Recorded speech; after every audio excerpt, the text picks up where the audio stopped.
जय राधा माधव जय कुंज बिहारी।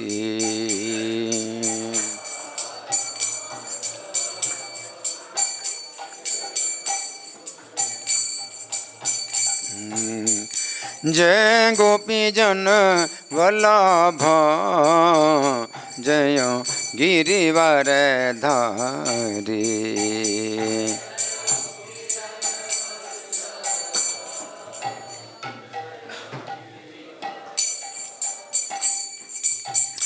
जय गोपी जन वल्लभ जय गिरिवर धारी।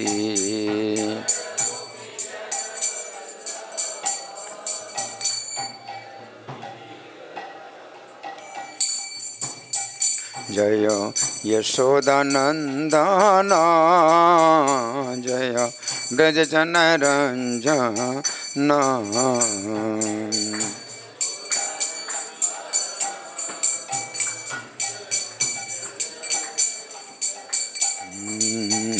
जय यशोदानंदन जय ब्रज जन रंजन।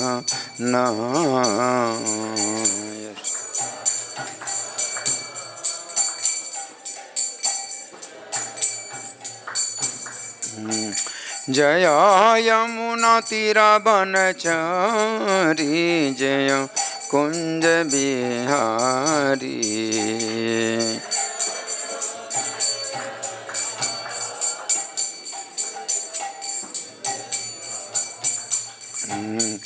जय यमुना तीरा बनचरी जय कुंज बिहारी।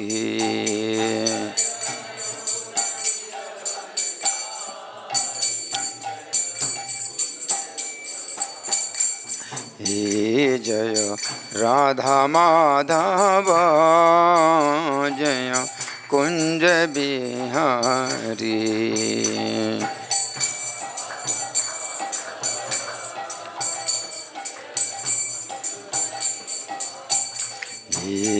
जय राधा माधव जय कुंज बिहारी।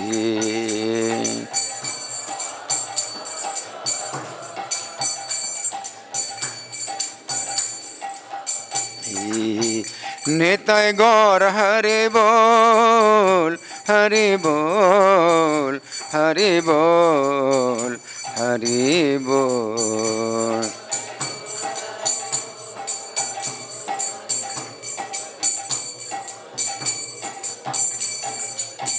जय प्रभुपदा प्रभुपदा प्रभुपदा प्रभुपदा।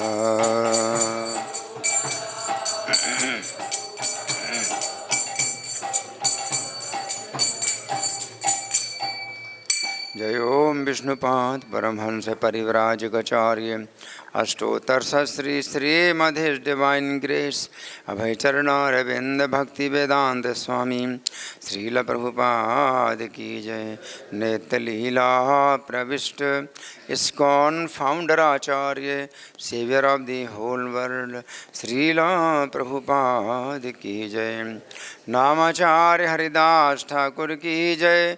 प्रेम से कहो श्री कृष्ण चैतन्य प्रभु नित्यानंद श्री अद्वैत गदाधर श्रीवासादि गौर भक्त वृंद की जय।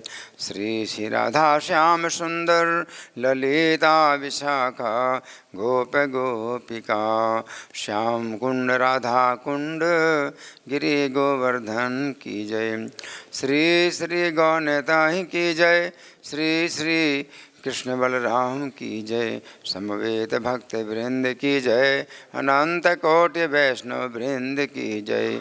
इस्कॉन वर्तमानाचार्य वृंद की जय।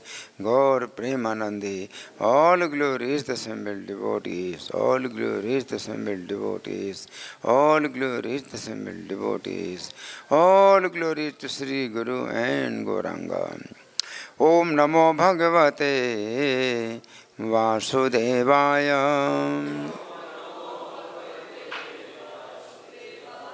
ओम नमो भगवते वासुदेवाय।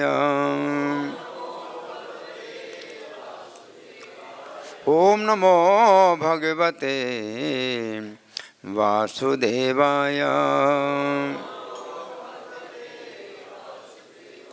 ग्रंथराज श्रीमद्भागवतम, स्कंद 8 अध्याय 23। अध्याय का नाम है देवताओं को स्वर्गलोक की पुनः प्राप्ति और श्लोक संख्या 11, 12 इनका तात्पर्य नहीं है, फिर 13 का तात्पर्य नहीं है, तो 14 का तात्पर्य है। तो श्लोक संख्या 14 आपके साथ हम पढ़ेंगे। श्लोक संख्या 11, 12 मैं पढ़ के सुना रहा हूँ। श्री शुकवाच आज्ञां भगवतो राजन् प्रहरादो बलिना सह बाढ़मित्यमल प्रज्ञो मूर्ध्याधाय कृतांजलिः परिक्रम्यादि पुरुषं सर्वासुरचमूपतिः प्रणतस्तन्ननुज्ञातः प्रविवेश महाबिलम्। अनुवाद है, श्रील सुखदेव गोस्वामी ने कहा, हे राजा परीक्षित, समस्त असुरपतियों के स्वामी प्रहलाद महाराज ने बलि महाराज समेत हाथ जोड़कर श्री भगवान के आदेश को सिर पर चढ़ाया। श्री भगवान से हाँ कहकर उनकी प्रदक्षिणा करके तथा उन्हें सादर प्रणाम करके उन्होंने सुतल नामक निम्न गृहमंडल में प्रवेश किया। श्लोक संख्या 13। अथाहोसन सम्राजन हरिर्नारायणोऽन्तिके आसीनं मृत्युजां मध्ये सदसि ब्रह्मवादिनाम्। अनुवाद है, तत्पश्चात पूर्ण पुरुषोत्तम भगवान श्री हरि अथवा नारायण ने शुक्राचार्य जी को संबोधित किया, जो पुरोहितों ब्रह्मा, होता, उद्गाता तथा अध्वर्यु के निकट ही सभा में बैठे थे। हे महाराज परीक्षित, ये सभी पुरोहित ब्रह्मवादी थे, अर्थात यज्ञ संपन्न करने के लिए वैदिक सिद्धांतों का पालन करने वाले थे। श्लोक संख्या 14 मेरे साथ मेरे पीछे बोलें। ब्रह्मन् संतनो शिष्यस्य कर्मच्छिद्रं वितन्वतः यत्तन् कर्मसु वैषम्यं ब्रह्मदृष्टं समं भवेत्। ब्रह्मन् संतनु शिष्यस्य कर्मच्छिद्रं वितन्वतः यत्तन् कर्मसु वैषम्यं ब्रह्मदृष्टं समं भवेत्। ब्रह्मन् संतनु शिष्यस्य कर्मच्छिद्रं वितन्वतः यत्तन् कर्मसु वैषम्यं ब्रह्मदृष्टं समं भवेत्। बोलिए।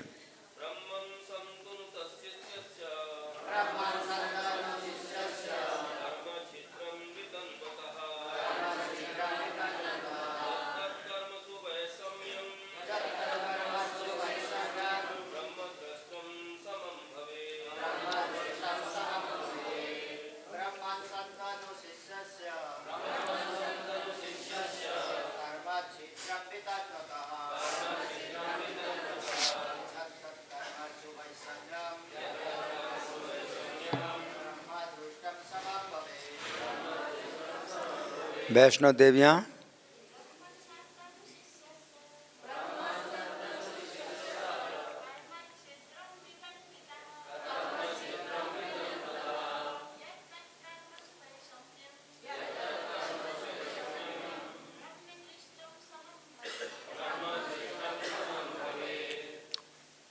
शब्दार्थ बोलिए।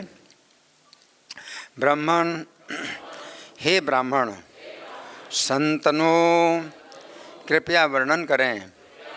शिष्यस्य अपने शिष्य का, कर्म छिद्रम सकाम कर्म के दोष, वितन्वतः यज्ञकर्ता के, यत्तत् जो, कर्मसु कार्यों में, वैषम्यम त्रुटि, ब्रह्म दृष्टम, ब्राह्मणों की दृष्टि में समम सम भवेत, हो जाती है। अनुवाद मेरे पीछे बोले, हे ब्राह्मण श्रेष्ठ शुक्राचार्य जी, आप यज्ञ में लगे अपने शिष्य बलि महाराज का अपराध या त्रुटि बतलाइए। इस अपराध का निराकरण योग्य ब्राह्मणों की उपस्थिति में निर्णय लेने पर हो जाएगा।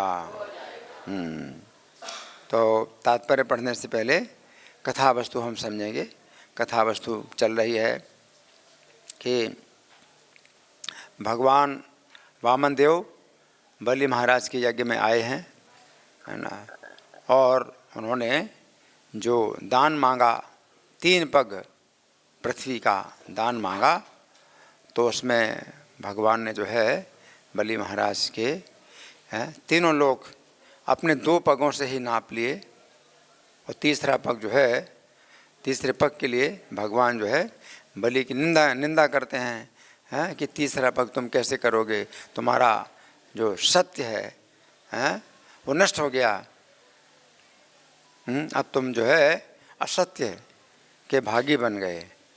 इस प्रकार से है वामन देव बलि महाराज की निंदा करते हैं, और जो है बलि महाराज इसे भगवान की कृपा समझते हैं, और उन्होंने कहा कि आपने 2 पग भूमि में अगर मेरी पूरी संपत्ति अगर ले ली है, तो उससे ज़्यादा मूल्यवान मेरा जीवन है, तो आपके 2 पगों से ज़्यादा तो मेरा जीवन है। किसी व्यक्ति का जीवन जो है उसकी संपत्ति से ज़्यादा मूल्यवान होता है कि नहीं? चाहे आपकी करोड़ों की और अरबों की संपत्ति हो, लेकिन आपका जीवन उससे ज़्यादा कीमती है। तो बलि महाराज जो है कह रहे हैं कि अब मैं अपना जीवन आपको समर्पित करता हूँ, तो मेरा जो जीवन है मेरी संपत्ति से ज़्यादा है, तो मेरी पूरी 3 लोगों की संपत्ति आपने 2 पगों में नापी, तो मैं अपना जीवन आपको दे रहा हूँ 1 पग में, जबकि 2 पग से भी ज़्यादा है। तो मेरा सत्य नष्ट नहीं हुआ। तो बलि महाराज जो है बुद्धि भी जो है भगवान बलि महाराज को इस प्रकार से देते हैं कि भगवान के साथ भी उन्होंने क्या किया, भगवान की बात को काट दिया। तो भगवान की कृपा से भगवान की बात को काट दिया, है ना, और इस प्रकार से जो है भगवान की आज्ञा से फिर वो बांधे गए, बलि महाराज बांधे गए, है ना। और बाद में जो है फिर प्रहलाद महाराज भी आए, है ना। ब्रह्मा जी भी प्रार्थना करते हैं कि आपने इनको जो है सब कुछ ले लिया, तो फिर इनकी ऐसी दुर्गति कैसे हो रही है? आप तो फूल पत्ता, पत्रम पुष्पम फलम तोयम, फूल पत्ता फल जल से ही आप संतुष्ट हो जाते हैं, और इन्होंने तो अपना पूरी संपत्ति थी, फिर इनको इतना जो है दुर्गति क्यों भोगनी पड़ रही है? तो ब्रह्मा जी का भी जो है जो बात थी वो उचित थी, और भगवान भी जो है फिर बलि महाराज की प्रशंसा करने लगे। और बलि महाराज के लिए भगवान ने जो है मतलब क्या क्या नहीं दिया, क्या क्या नहीं दिया, है ना। भगवान जो है बलि महाराज को कहते हैं कि तुम सुतल लोक में जाओ, और सुतल लोक में जो है विश्वकर्मा के द्वारा निर्मित वो सुतल लोक है। वहाँ पर ना आदि है, ना व्याधि है, ना बुढ़ापा है। आदि का मतलब मानसिक बीमारी, और व्याधि का मतलब शारीरिक बीमारी। ना मानसिक बीमारी है, ना शारीरिक बीमारी है, ना बुढ़ापा है ना। और वहाँ पर तुम रहो और बहुत सुखपूर्वक रहो। अगले मनवंतर में 8वें मनवंतर के आप इंद्र भी बनोगे। तो बलि महाराज को इंद्र का जो है पहले से बुकिंग कर दिया, इंद्र का पद भगवान ने, अगले मनवंतर में आप इंद्र भी बनेंगे, है ना। और मेरी सुरक्षा भी तुम्हें मिलेगी पूरी, क्योंकि असुरों के बीच में बलि महाराज तो भक्त बन गए, बहुत बड़े भक्त बन गए। असुर लोगों को और कैसे फिर नियंत्रण करेंगे? तो मेरी सुरक्षा भी रहेगी तुम्हारे साथ में, तो इस प्रकार से भगवान जो है बलि महाराज को अब सुतल लोक भेज देते हैं। तो सुतल लोक में चले गए, लेकिन अभी यज्ञ अब तो वामन देव का अधिकार है। और जो है बलि महाराज जो है जो यज्ञ कर रहे थे तो वो सुतल लोक में चले गए। अब भगवान वामन देव क्या कहते हैं, अब कहते हैं कि तुम्हारा शिष्य, आप शुक्राचार्य से कहते हैं कि आपका जो शिष्य है तो वो यहाँ यज्ञ कर रहा था और यज्ञ कार्य जो है अब बीच में ही क्या हो गया, बंद हो गया। अब शिष्य अपने शिष्य का यज्ञ आप पूरा करो। भगवान जो है शुक्राचार्य से कह रहे हैं, ये शुक्राचार्य उनके पुरोहित हैं। तो भगवान जो है शुक्राचार्य से कह रहे हैं कि आपका जो शिष्य यज्ञ कर रहा था उसको तो मैंने भेज दिया, लेकिन उसका जो यज्ञ जो कर रहा था, जिस संकल्प से यज्ञ कर रहा था उसको आप पूरा करिए। तो भगवान क्या कहते हैं कि ब्राह्मण संतनु शिष्यस्य, कि हे ब्राह्मण शुक्राचार्य के लिए भगवान वामन देव बड़े आदर पूर्वक शब्द का प्रयोग कर रहे हैं कि हे ब्राह्मण, आप जो है अपने शिष्य का जो है कर्म छिद्रम वितन्वतः, जितना भी कर्म का छिद्र हो गया तो कर्म में बहुत बड़ा छिद्र हो गया। क्या छिद्र हो गया कि बीच में ही जो है बलि महाराज को जाना पड़ा। यज्ञ कर रहे थे और यज्ञ के बीच में ही जो है उनको यज्ञ छोड़ करके जाना पड़ा। अब वो यहाँ पर आएंगे ही नहीं हैं। शुक्राचार्य जो है यज्ञ करा रहे थे, तो भगवान कहते हैं अपने शिष्य का यज्ञ पूरा करो, आप अपने शिष्य का यज्ञ को पूरा करो, है ना। तो भगवान कहते हैं कि कर्म छिद्रम, आप कर्म के छिद्र, शिष्य का जो है अब कर्म में बहुत बड़ा छिद्र हो गया, बहुत बड़ा छिद्र हो गया, है ना, कि बलि महाराज को अब जो है जाना पड़ा और वापस आएंगे नहीं। अब तो कब वापस आएंगे, कब वापस आएंगे, ये मनवंतर जब पूरा समाप्त हो जाएगा, अगले मनवंतर के इंद्र बनेंगे, तीनों लोकों के इंद्र बनेंगे, तीनों लोगों के राजा बनेंगे। अभी तो सुतल लोक में वो चले गए, है ना।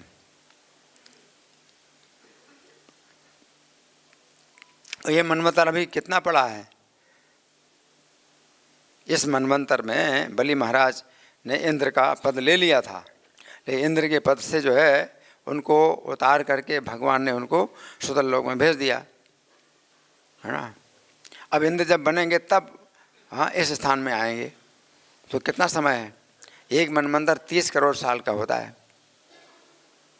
अभी 12 करोड़ साल बीते हैं इस मनवंतर के, 18 करोड़ साल तो अभी भी हैं।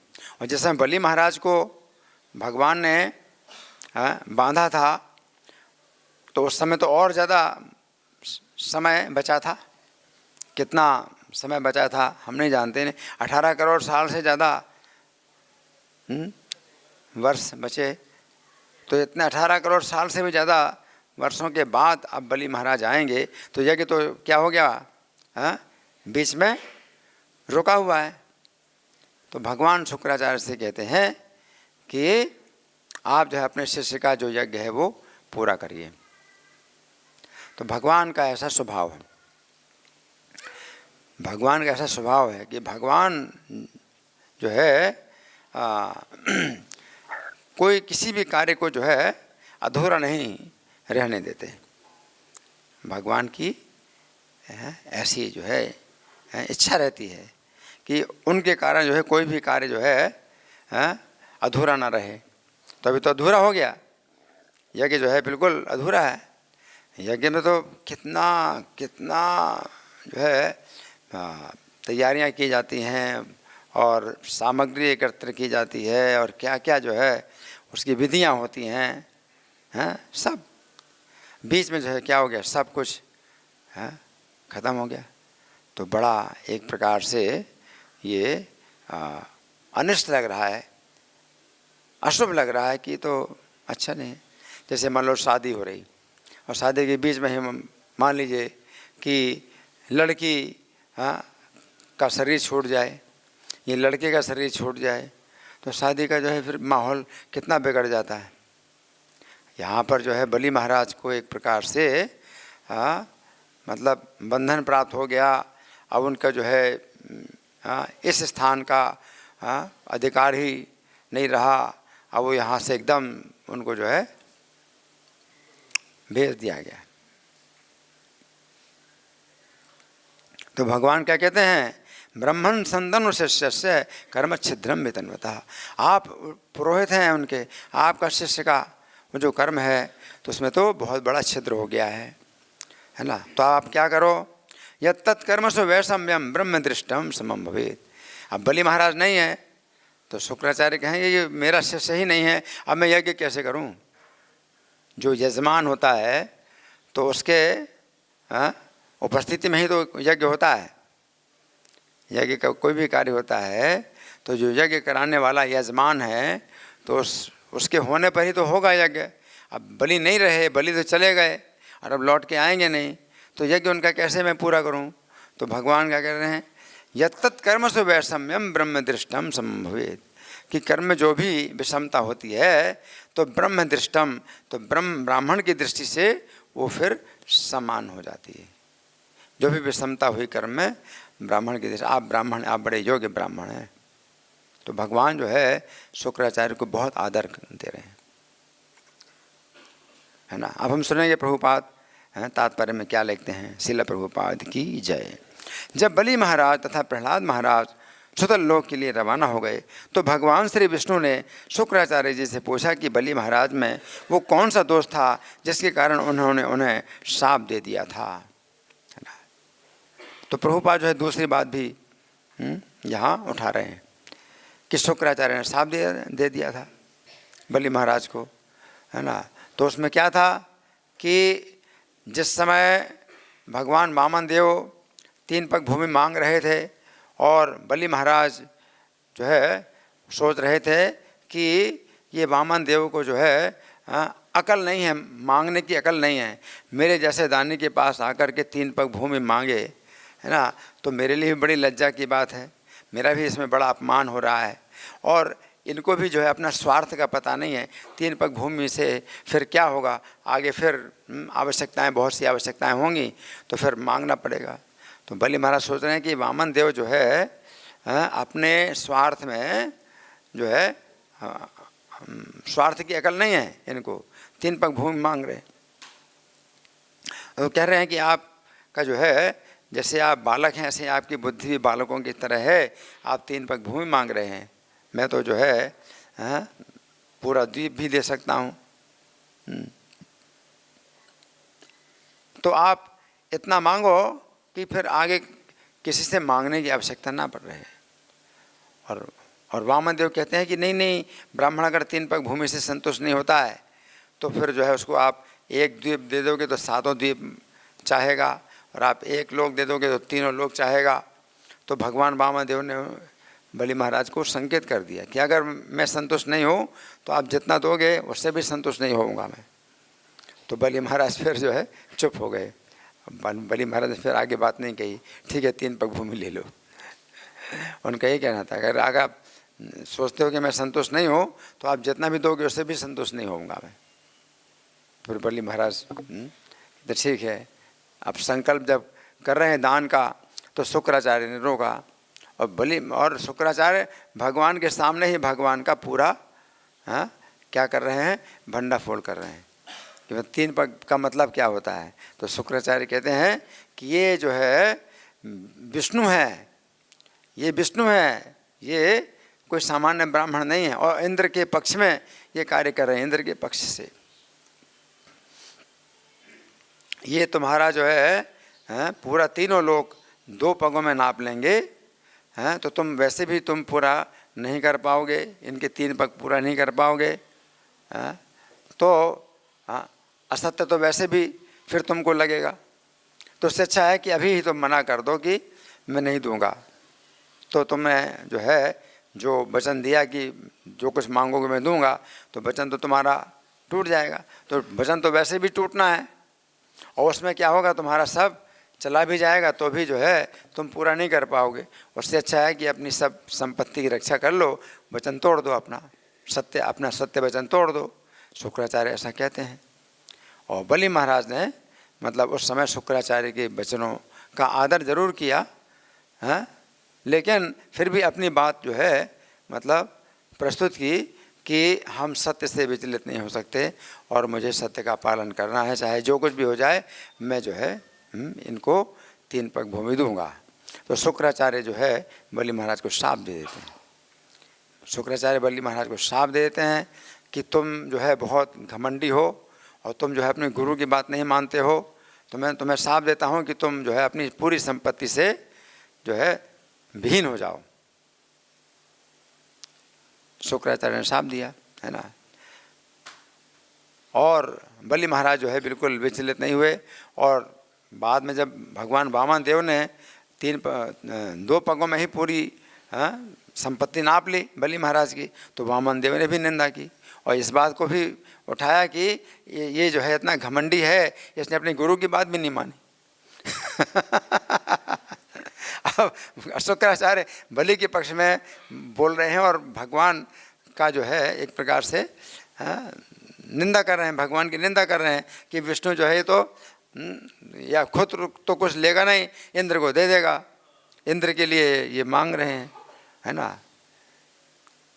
और भगवान जो है बलि महाराज की भगवान ने भी निंदा की, बहुत घमंडी है, हैं। अब बोलो कहाँ से तुम 3 पग पूरी करोगे, तुमने अपने गुरु की बात भी नहीं मानी। तो बलि महाराज की बड़ी कठोर परीक्षा हुई, है ना। तो अब जो है प्रभुपाद तात्पर्य में उस बात को उठा रहे हैं, है ना। तो ये जो है बड़ी गहरी बात है।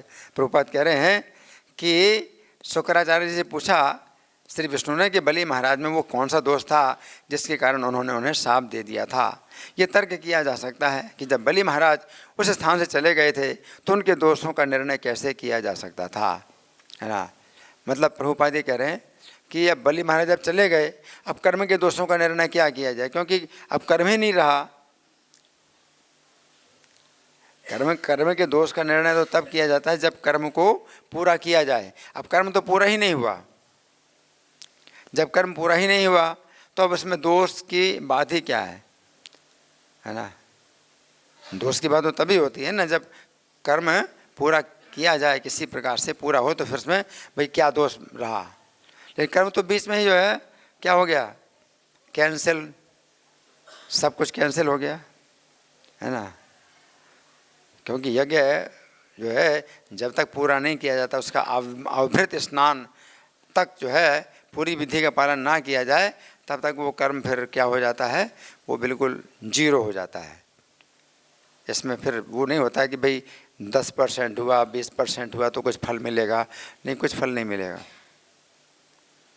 जैसे परीक्षा में भी 5 मार्क हैं, 33% पास मार्क हैं, और 33% से नीचे आए तो फिर जितना भी आपने किया साल भर का सब बेकार हो गया। पूरा साल फिर से आपको पढ़ाई करनी पड़ेगी। अब उसमें कुछ नहीं होगा कि भाई 20% नंबर आए तो वो सुरक्षित रहेंगे और 10% और ला दो, ये थोड़ी होता है, ऐसा नहीं होता है ना। तो यहाँ पर जो है प्रभुपाद ये बता रहे हैं कि जब बलि महाराज उस स्थान से चले गए तो उनके दोषों का निर्णय कैसे किया जा सकता था, क्योंकि अब तो कर्म ही मतलब एक प्रकार से पूरा क्या हो गया है, 0, कर्म ही 0 हो गया। तो 0 अगर कोई चीज़ 0 है तो फिर उसमें दोष की बात ही कहाँ थी, ये भी दोष है। अगर कुछ कर्म हुआ तब तो माना जाए, कर्म ऐसा नहीं है, ठीक है ना। भक्ति में विशेषता होती है। भक्ति में इतनी विशेषता है कि आप भक्ति करते हैं तो इस जीवन में आपने जितनी भी भक्ति की 100% नहीं हुई भक्ति। अगर 100% भक्ति होगी तो आप बैकुंठ चले जाएंगे।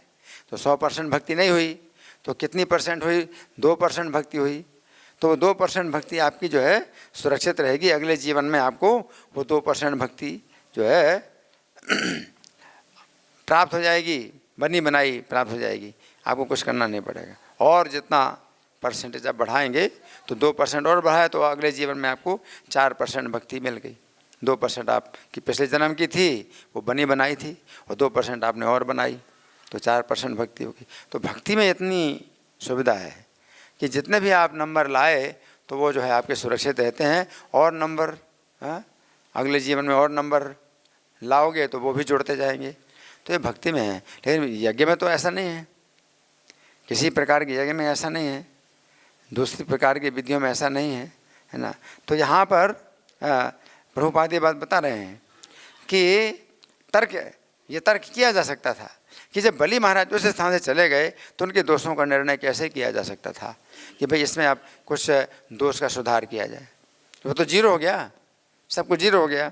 आगे इसके उत्तर में भगवान श्री विष्णु ने शुक्राचार्य जी को बताया कि वहाँ बलि महाराज की उपस्थिति आवश्यक नहीं थी, क्योंकि ब्राह्मणों की उपस्थिति में निर्णय हो जाने पर उनके सारे दोषों एवं कमियों का निराकरण हो जाएगा, है ना।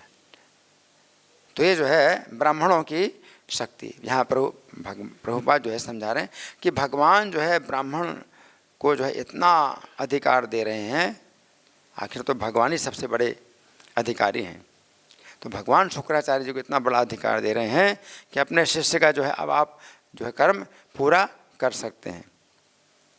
आपका शिष्य नहीं है आएगा वापस यहाँ और हमेशा के लिए सुतल लोक में चला गया, लेकिन आपने उस कर्म का जो आरंभ कराया था आप उस कर्म को पूरा कर सकते हैं। इसलिए भगवान कहते हैं क्या कि जो भी विषमता हुई कर्म में, अगर ब्राह्मण की दृष्टि पड़ जाए उसमें तो वो जो है सम हो जाते हैं। विषमता है ना, विषमता से जो है समता में आ जाता है कोई भी कर्म होता है ना। तो यहाँ प्रभुपाद लिख रहे हैं जैसे कि अगले श्लोक में बताया गया है, बलि महाराज का कोई दोष ना था, शुक्राचार्य जी ने वृथा ही उन्हें शाप दे दिया था, फिर भी बलि महाराज के लिए ये अच्छा ही हुआ, है ना। तो शुक्राचार्य ने शाप दिया, है ना, तो शुक्राचार्य के को जो है शाप देने की आवश्यकता नहीं थी, क्योंकि वो तो भगवान के लिए सोच रहे थे। तो इसमें क्या है कि बहुत गहराई है। अब शुक्राचार्य का जो है भगवान इतना सम्मान कर रहे हैं कि आपके पास इतना भी अधिकार है कि बलि महाराज जो आपके शिष्य हैं वो चले गए, आप उनका यज्ञ कर रहे थे, आप यज्ञ उनका पूरा कर सकते हैं और वो फल जो है उनको वहीं प्राप्त हो जाएगा। अब यहाँ वो नहीं आएंगे तो भी वो कर्म का जो फल है वो उनको प्राप्त हो जाएगा। आप ऐसा कर सकते हैं, है ना। तो भगवान शुक्राचार्य को इतना आदर दे रहे हैं, है ना। और लेकिन अगर गहराई से देखा जाए तो प्रभुपाद जो कह रहे हैं कि शुक्राचार्य ने व्यर्थ शाप दी, शुक्राचार्य ने बलि महाराज को व्यर्थ शाप दिया, है ना। क्योंकि ये तो गुरु का जो है असली कार्य यही है कि अपने शिष्य को भगवान की सेवा में लगाए और भगवान की सेवा तक पहुंचा दे, माया की सेवा से छुड़ाए। और बलि महाराज जो है क्योंकि भगवान की सेवा में अगर सब कुछ अर्पित करना चाहते हैं तो फिर गुरु को इसमें बाधा डालने की क्या आवश्यकता है। गुरु को फिर क्या शिकायत हो रही है, गुरु को क्यों शिकायत हो रही है, उनका शिष्य तो जो है बहुत आगे बढ़ गया, या गुरु से भी आगे बढ़ गया। शुक्राचार्य तो यही सोच रहे हैं कि तुम अपने जीविका की चिंता करो, तुम्हारी जीविका कैसे चलेगी, तुम अगर वामन देव को सबको दे दोगे तो तुम्हारा अपना फिर निर्वाह कैसे होगा, है ना। तो सब चिंता करने की जरूरत क्या है ना। क्योंकि जो वैष्णव है भगवान की सेवा में अपना पूरा जीवन लगा दे, है ना, तो फिर उनको क्या भोजन और वस्त्र की चिंता करनी पड़ेगी।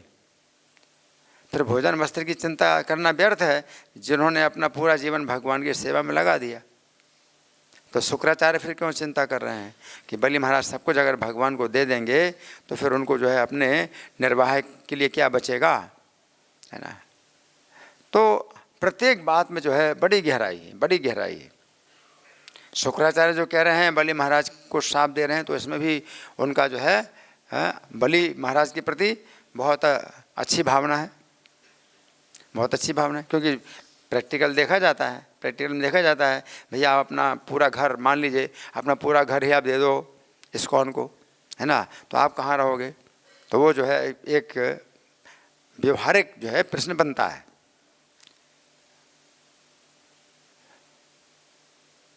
तो बलि महाराज को जो है शुक्राचार्य जो कह रहे हैं कि नहीं कुछ % जो है अपनी जो है संपत्ति का दान किया जा सकता है, लेकिन दान इस तरह से नहीं किया जा सकता है।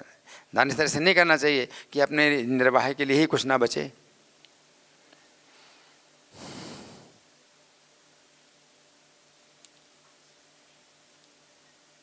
तो हर दृष्टि से जो है देखा जा सकता है।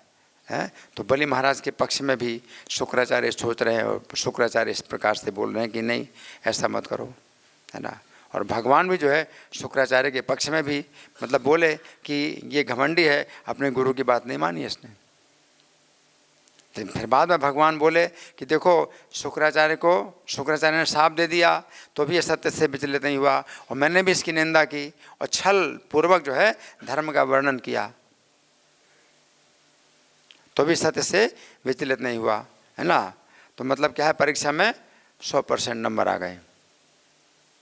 भगवान वामन देव जो है बलि महाराज की प्रशंसा कर रहे हैं कि परीक्षा में 100% नंबर आ गए, है ना। कि गुरु ने भी जो है मतलब साप दिया तो भी जो है विचलित नहीं हुआ, और मैंने भी इसकी खूब निंदा की तो भी विचलित नहीं हुआ, है ना। तो अब जो है भगवान शुक्राचार्य को संकेत कर रहे हैं कि आपने जो साप दिया तो वो उचित साप नहीं दिया। जैसे शुक्राचार्य ने साप दिया कि तुम सबको दे दोगे तो तुम्हारे पास क्या बचेगा, लेकिन भगवान ने उनको क्या दिया, पता क्या दिया, सुतल लोक दिया। सुतल लोक में कितना ऐश्वर्य और कितनी सुविधा, सुतल लोक में कितनी सुविधा है, और बलि महाराज सुतल लोक में रहेंगे और भगवान उनके द्वारपाल बनेंगे, कितना बड़ा लाभ है। इंद्र को क्या मिला, इंद्र को क्या मिला, तो शुक्राचार्य ने जो साप दिया उस साप का क्या अर्थ हुआ, साप से उल्टा ही हुआ ना, कि भगवान को अगर उन्होंने सब दे दिया तो सुतल लोक में कितनी सुविधाएं हैं।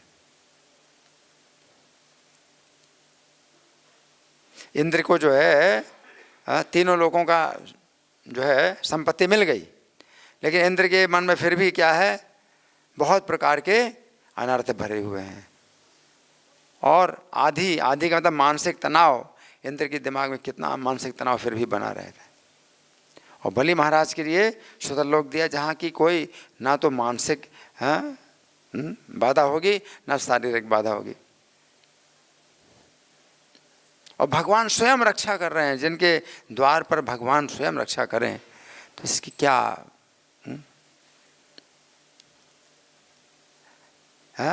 इंद्र भी, ब्रह्मा भी, शंकर भी कुछ भी नहीं है बलि महाराज के सामने कि भगवान जो है उनके द्वार की रक्षा करे। ये सौभाग्य, ये इतना बड़ा जो है सौभाग्य ना तो ब्रह्मा जी को मिला ना शंकर जी को मिला। किसके द्वार पे भगवान द्वार की रक्षा करते हैं, जिसके किसके द्वार की रक्षा करेंगे भगवान, है ना। तो शुक्राचार्य को भगवान जो एक प्रकार से संकेत दे रहे हैं कि आपने जो शाप दिया अपने शिष्य को कि अगर तुम ऐसा करोगे तो तुम जो है अपनी संपत्ति से रहित हो जाओगे। शुक्राचार्य ने ऐसा बोला था, है ना, जो पहले वो है।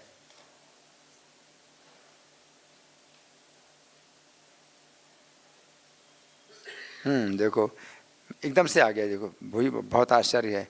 अध्याय 20 का 15वां श्लोक, मैं नहीं जानता था कि शुक्राचार्य ने कब बोला है, साप दिया तुरंत आ गया, ये भी आश्चर्य है।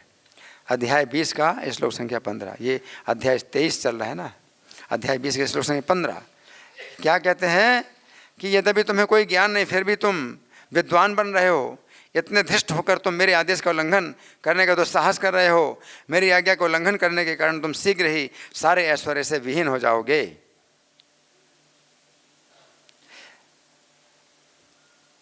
शुक्राचार्य ने कहा तो शुक्राचार्य ने जो शाप दिया वो एक दृष्टि से हुआ, लागू हुआ, क्योंकि बलि महाराज बांधे गए और भगवान वामन देव ने निंदा की, तो वो जो है एक प्रकार से थोड़ी देर के लिए वो स्थिति आ गई ऐसी कि क्या हाल हो गया उनका, कहाँ तो तीनों लोगों का की संपत्ति थी उनके पास और कहाँ वो अब बंधे पड़े हैं। तो वो हो गया इस तरह, तो थोड़ी देर के लिए हुआ, लेकिन अब हमेशा के लिए क्या हुआ, बलि महाराज को कितनी संपत्ति प्राप्त हो गई, कितनी संपत्ति। भगवान स्वयं उनके जो है द्वार की रक्षा कर रहे हैं। है ना। तो यहाँ प्रभुपाद लिख रहे हैं कि भगवान श्री विष्णु ने शुक्राचार्य जी को बताया, हाँ यहाँ शुक्राचार्य जी ने वृथा ही उन्हें शाप दे दिया था, फिर भी बलि महाराज के लिए ये अच्छा ही हुआ। शुक्राचार्य जी के शाप से बलि महाराज की सारी संपत्ति जाती रही, जिसका परिणाम यह हुआ कि पूर्ण पुरुषोत्तम भगवान ने उनकी भक्ति में प्रगाढ़ श्रद्धा के कारण उन पर कृपा की।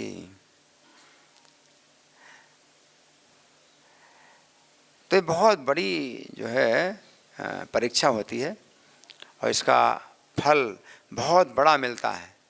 लेकिन पहले व्यक्ति जो है बिल्कुल तैयार हो जाए अपना सिर कटाने के लिए। जैसे कबीरदास ने जो है, कबीरदास ने एक दोहा लिखा है, हम उनके अनुयायी नहीं, हर बात नहीं मानते, लेकिन एक जो है, कबीरा यह घर प्रेम का, खाला का घर नाही, शीश उतारे भुई धरो तब बैठे घर माही। ये प्रेम का घर है, खाला का घर नहीं। खाला का मतलब क्या? मौसी। आपकी मौसी का घर नहीं है, जब चाहो तो अंदर घुस जाओ। आपकी मौसी का घर नहीं है, प्रेम का घर है। शीश उतारे भुई धरे, सिर काट करके जमीन में रख दो तब घर के अंदर बैठो, प्रवेश करो। प्रेम का कृष्ण प्रेम प्राप्त करने के लिए आपको जो है सब कुछ देना पड़ेगा। और क्या बन गए आप? बिल्कुल जीरो बन गए, जीरो। हीरो से बिल्कुल जीरो बन गए, है ना। तब अंदर जाओगे, सिर पूरा अपना उतार करके जमीन में रख दो तब अंदर जाओ। प्रेम के घर है ये। और बलि महाराज ने ऐसा किया, ऐसा ही किया,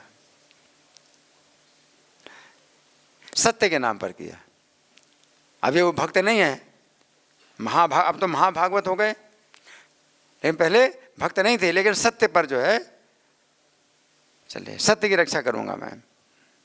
सत्य के कारण मैंने वचन दिया, मैं अपने वचन को सत्य करूंगा, सत्य के लिए। और क्या मिल गया? सत्य के लिए उन्होंने सब स्वीकार कर लिया कि मेरा सब संपत्ति चली जाए, और मैं जो है मतलब ये कि बंध गए मतलब हिलडुल भी नहीं सकते, इतनी मतलब दुर्गति। आपको ऐसे बांध दिया जाए कि आप हिलडुल भी नहीं सकते, तो आपको कैसा लगेगा? मतलब मरने जैसे हो गए, मरने जैसा हाल हो गया, ये हाल हो गया। और इसके बाद फिर जो है प्रेम के घर में प्रविष्ट हो गए, फिर क्या है?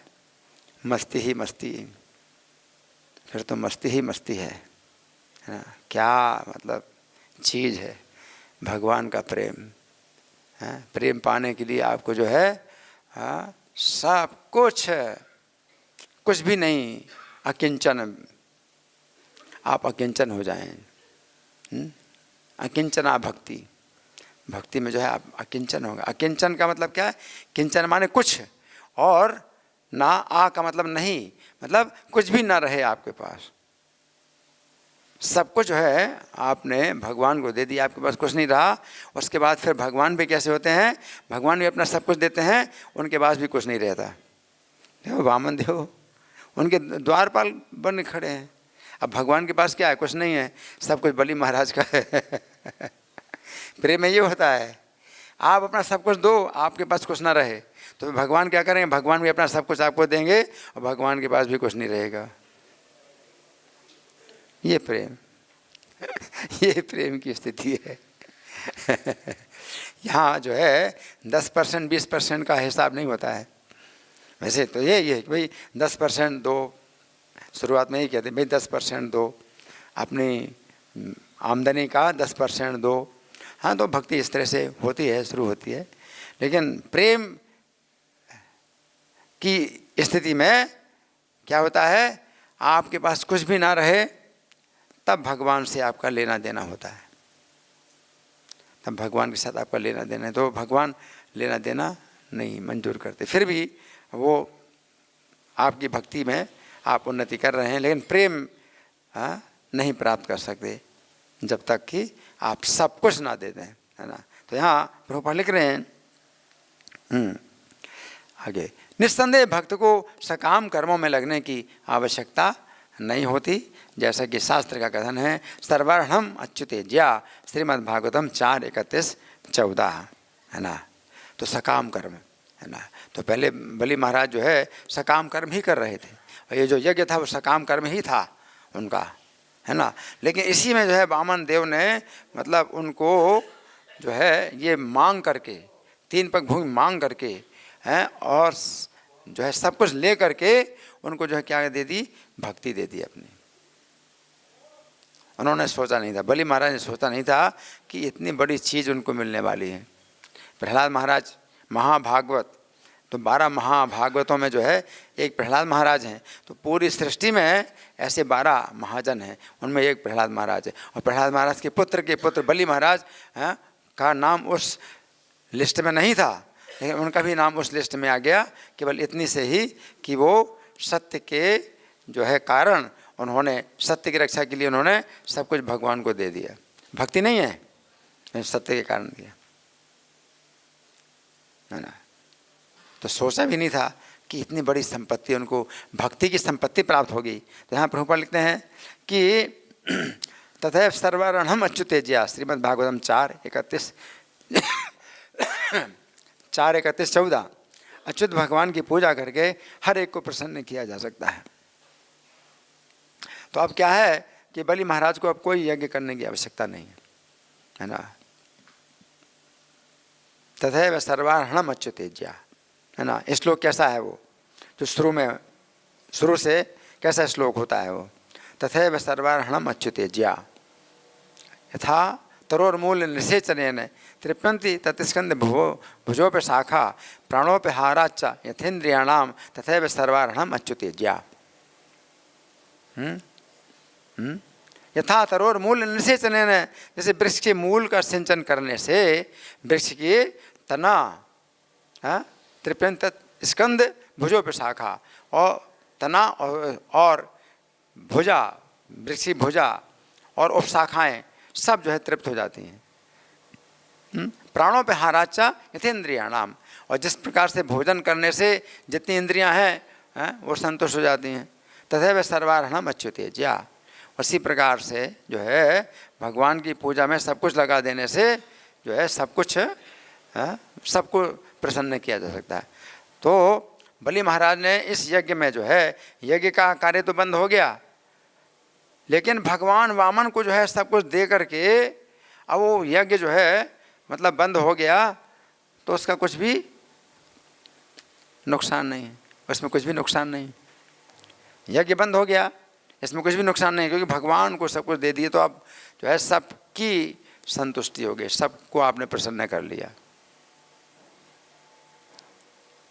जैसे कि वृंदावन में, है ना, कुछ मथुरा के ब्राह्मण थे जो कंस से छिप करके यज्ञ कर रहे थे, है ना। तो यज्ञ कर रहे थे तो उसमें बहुत सा अन्न और भोजन की सामग्री थी, लेकिन किसी को भोजन नहीं कराया जा सकता जब तक यज्ञ पूरा ना हो।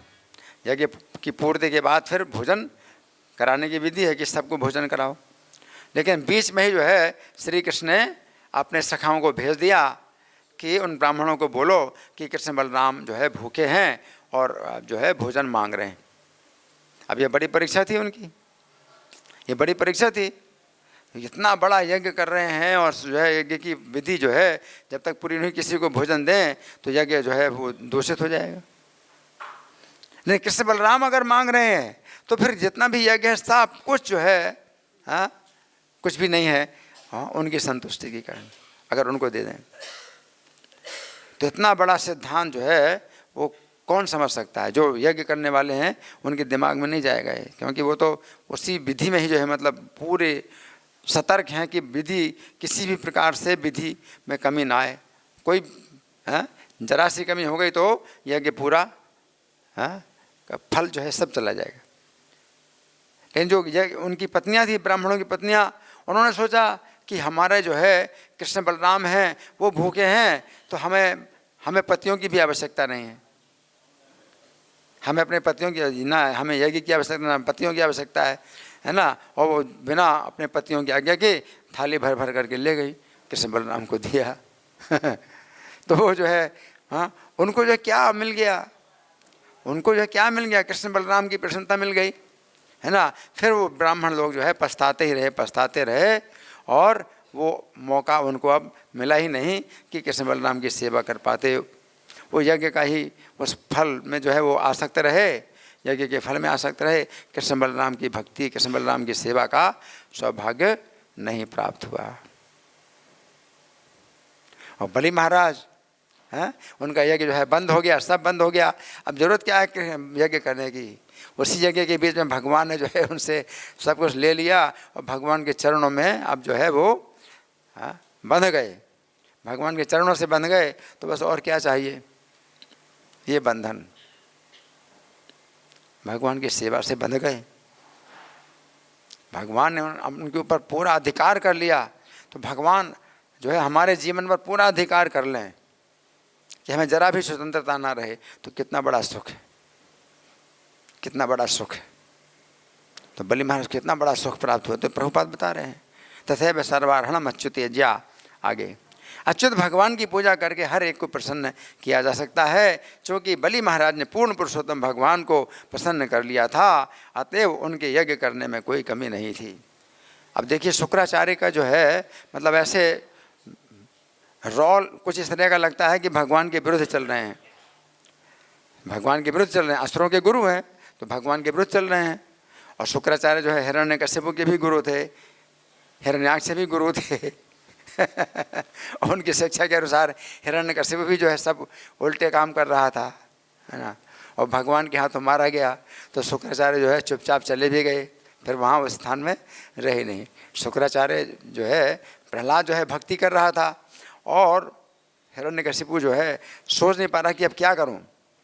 तो सन्नमर्ग जो शुक्राचार्य के पुत्र थे, उन्होंने कहा कि हमारे पिता जब तक ना आए तब तक प्रहलाद के साथ कैसा बर्ताव किया जाए। तो वो जो है कुछ हम निर्णय नहीं कर सकते, क्योंकि प्रहलाद को मारने का सब प्रकार से प्रयास किया गया, वो तो मरा नहीं। तो प्रहलाद को अब जो है क्या करें क्या ना करें, हमारे पिता जो आपके गुरु हैं वही बताएंगे। तो जब तक हमारे पिता नहीं आते हैं तब तक प्रहलाद को हम जो है गुरुकुल में रखते हैं, बांध करके रखते हैं कि कहीं भागे नहीं। और जब तक हमारे पिताजी नहीं आए तब तक आप निर्णय नहीं कर सकते प्रहलाद के साथ क्या किया जाए। तो शुक्राचार्य आए ही नहीं, और प्रहलाद ने क्या किया, गुरुकुल को भी सब कर दिया, क्या भक्त बना दिया, उन बच्चों को भी भक्त बना दिया। तो हिरण्यकश्यप ने फिर जो है मतलब अब अपने गुरु की आज्ञा का उसको पता ही नहीं है कि गुरु उससे कुछ गाइडेंस देने के लिए है ही नहीं। तो फिर उसने खुद ही अपना निर्णय लिया कि अपने पुत्र को जो है मतलब दिखाई तलवार कि मैं तेरा सिर काटता हूँ, है ना। और इस तरह से नरसिंह भगवान ने उसका वध कर दिया। तो शुक्राचार्य असुरों के गुरु हैं, है ना। और शुक्राचार्य की शिक्षा के अनुसार ही हिरण्यकश्यप सब कार्य कर रहा है। लेकिन भगवान फिर भी शुक्राचार्य का कितना आदर करते हैं, शुक्राचार्य का कितना आदर करते हैं। और शुक्राचार्य भी भगवान के तत्व को जानते हैं। और यही बहुत बड़ा विरोधाभास है शुक्राचार्य में, ना। क्या विरोधाभास है, कोई भक्ति के द्वारा ही भगवान के तत्व को जान सकता है, और शुक्राचार्य भक्ति के विरुद्ध चल रहे हैं तो भी भगवान के तत्व को जानते हैं। है ना। तो शुक्राचार्य इसीलिए कभी नाम उसना कभी, गीता में भगवान 10वें अध्याय में विभूति बताते हैं कि विद्वानों में मैं शुक्राचार्य हूँ। तो शुक्राचार्य भगवान की विभूति हैं कि उनके पास फिर भी इतनी विद्या है कि भगवान को तत्व से जान सकते हैं। जबकि भक्ति के द्वारा कोई व्यक्ति भगवान को तत्व से जान सकता है। और भगवान स्वयं शुक्राचार्य का आदर कर रहे हैं। और बाद में आगे शुक्राचार्य खुद ही कहेंगे कि जब आप स्वयं साक्षात आ गए तो अब यज्ञ में क्या त्रुटि रही। अब आप जो है मुझे कह रहे हैं कि यज्ञ की त्रुटि को जो है मैं दूर करूं, यज्ञ को पूरा करूं, लेकिन जब आप आ गए स्वयं, क्योंकि आपके नाम से ही आगे चल करके वो श्लोक आएगा, बड़ा प्रसिद्ध श्लोक है, मंत्रतस्तंत्रतश्छिद्रम देश कालाहरे वस्तुतः सर्वम करोति निश्चिद्रम नाम संकीर्तन। आपके नाम से ही जो है जितने मंत्र के छिद्र हैं वो मिट जाते हैं, तंत्र के छिद्र, और स्थान का भी जो दोष होता है वो भी दूर हो जाता है, और समय का दोष भी दूर हो जाता है, और वस्तु का भी दोष दूर हो जाता है, सब कुछ निश्चिद्र हो जाता है, सब छिद्र दूर हो जाते हैं आपके नाम से। जब आप स्वयं ही आ गए इस यज्ञ में तो अब क्या कमी रही? शुक्राचार्य इतने विद्वान है, तो भक्त ना होते हुए भी वो जो है भगवान के तत्व को जानते हैं, इतनी बड़ी बात है। असुरों के गुरु हैं और उनके ही मार्गदर्शन में असुर लोग जो है देवताओं से विरोध भी करते हैं, तो बहुत बड़ी बात है। शुक्राचार्य से भगवान कहते हैं कि अपने शिष्य का जो है जो भी जो यज्ञ था उसको जो है पूरा करो आप, क्योंकि आपका शिष्य तो अब जो है नहीं रहा, उसने सब कुछ खो दिया, आपने भी साथ दे दिया उसको, सब खुद खो दिया, अब उसका कर्म तो पूरा करो आप। और शुक्राचार्य कहते हैं अब क्या कर्म पूरा करें, आप साक्षात आ गए तो अब कर्म सब पूरा हो गया, अब कुछ कर नहीं, फिर भी आप कहते हैं तो मैं कर्म पूरा कर देता हूँ, आपकी आज्ञा से मैं कर्म पूरा कर देता हूँ। तो शुक्राचार्य जो है भगवान की निंदा कर रहे हैं, बलि महाराज से मत दो इनको दान मत दो, है ना। लेकिन यहाँ जो है भगवान से क्या कह रहे हैं कि आप स्वयं आ गए तो अब कौन सा कर्म जो है अधूरा रह गया, आप साक्षात उपस्थित हैं तो अब कौन सा कर्म अधूरा रह गया। आपके नाम से ही सब कर्म, जितने भी कर्म हैं, मंत्र के कर्म हैं, तंत्र के कर्म हैं, है ना, और समय स्थान और व्यक्ति के जितने भी दोष हैं सब दूर हो जाए, आपके नाम से ही होते हैं। तो साक्षात आप जब हैं तो अब क्या दोष रहा, शुक्राचार्य कहते हैं। तो ऐसी भी कथाएं हैं श्रीमद् भागवत में, ऐसी कथाएं हैं, है ना, कि उल्टी चाल चलते हैं और फिर जो है वो सीधे हो जाते हैं, सीधे चलते हैं फिर उल्टे हो जाते हैं, ये सब भगवान की लीलाएं हैं। भगवान की लीलाओं में जो है उल्टी सीधी सब प्रकार की चालें होती हैं, है ना। भगवान जी, माता जी,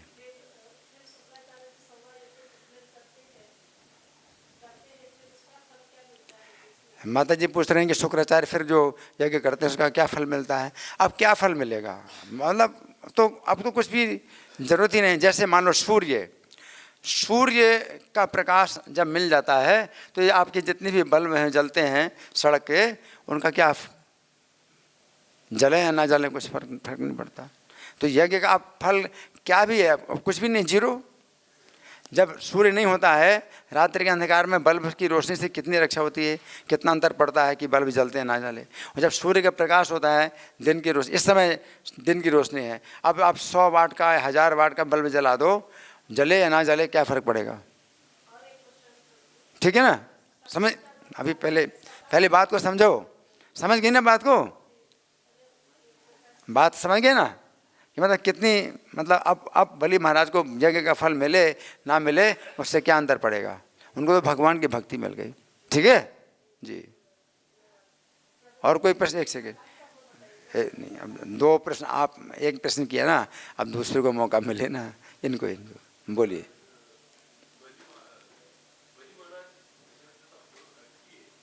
बलि महाराज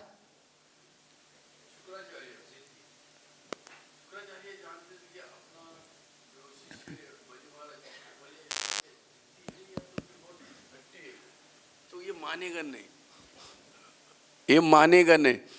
तो उन्होंने, वो जानते थे, वो भी त्रिकालद ने, वो जानते थे कि ये पूरी संपत्ति गंवा कर बैठेगा, फिर भी उसको बचाने के लिए कमंडली में खींच छुप के जब दान, कमंडलू, इसमें तो इसमें वो घटना नहीं है।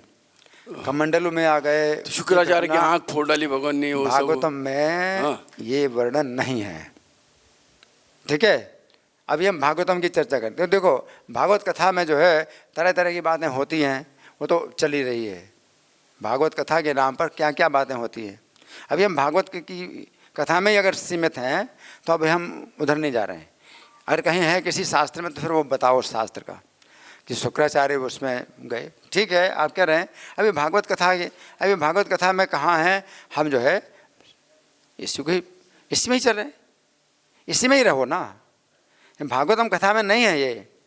शुक्राचार्य ने बलि को शाप दिया इसके आगे और कुछ नहीं है कि शुक्राचार्य ने कमंडलू जो उसका जो जल निकाल रहे थे टोंटी में वो आ गए, फिर वो छिद्र किया। आप कह रहे हैं, ठीक कह रहे हैं, और दूसरे शास्त्रों में कथा होगी। अभी हम इसी में सीमित रहे ना, क्योंकि इसको तो हम ठीक से पढ़ नहीं रहे, और कथाओं को हम क्यों जाएं।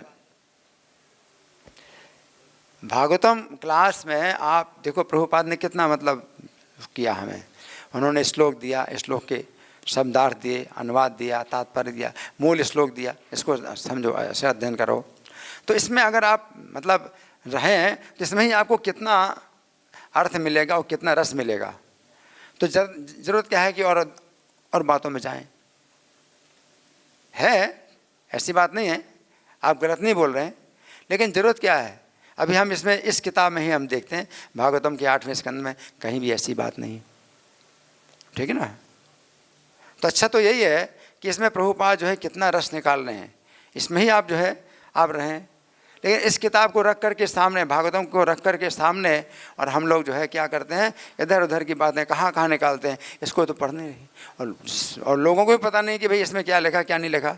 और सुनाते, जो वक्ता सुनाते रहते हैं, लोग सोचते हैं भागवतम सुना रहे हैं, जबकि भागवतम में है ही नहीं, ठीक है ना।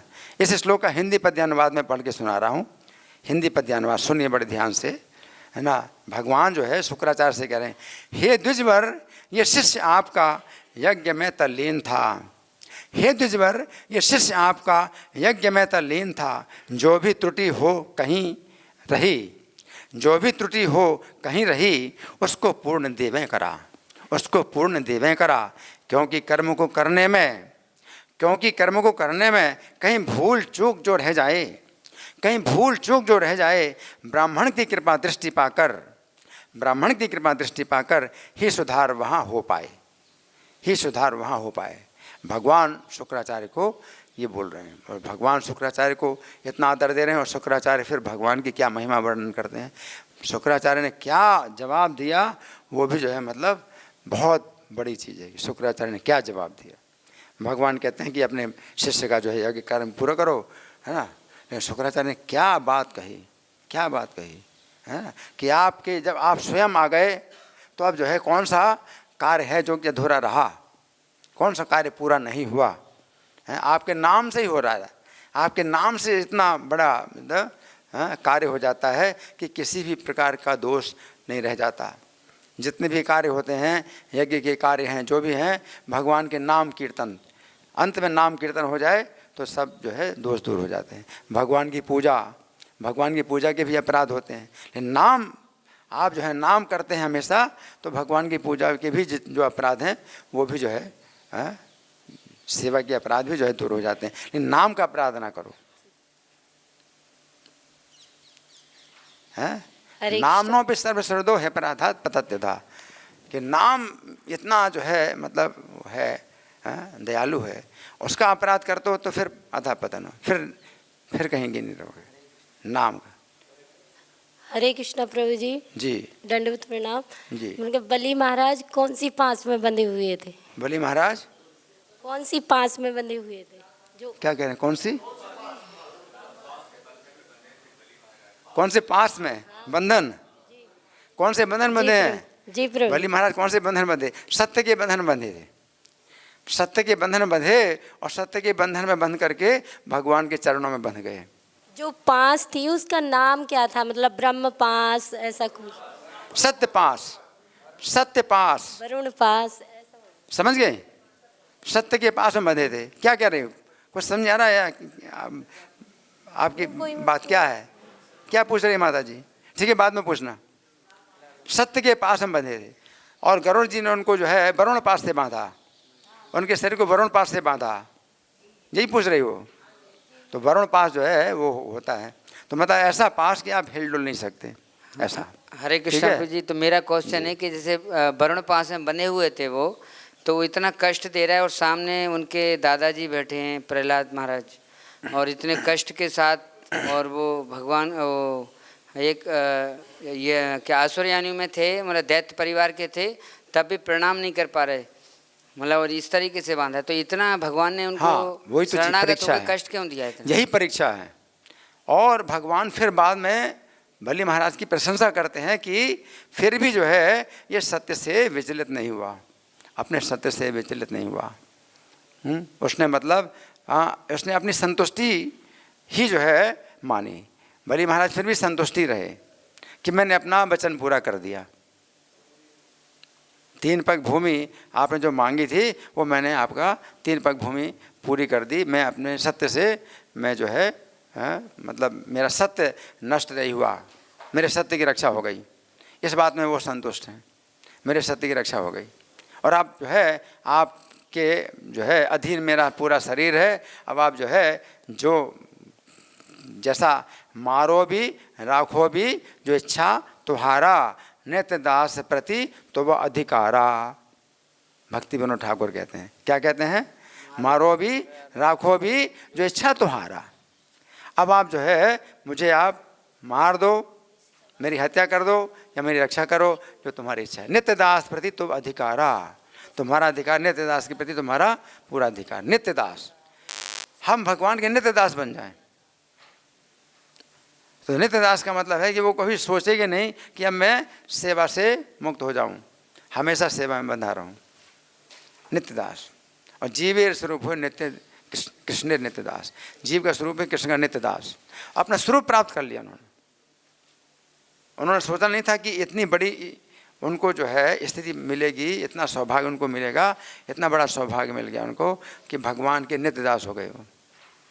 और भगवान अपने दासों को फिर कितना करते हैं, अपने से ऊपर उठाते हैं।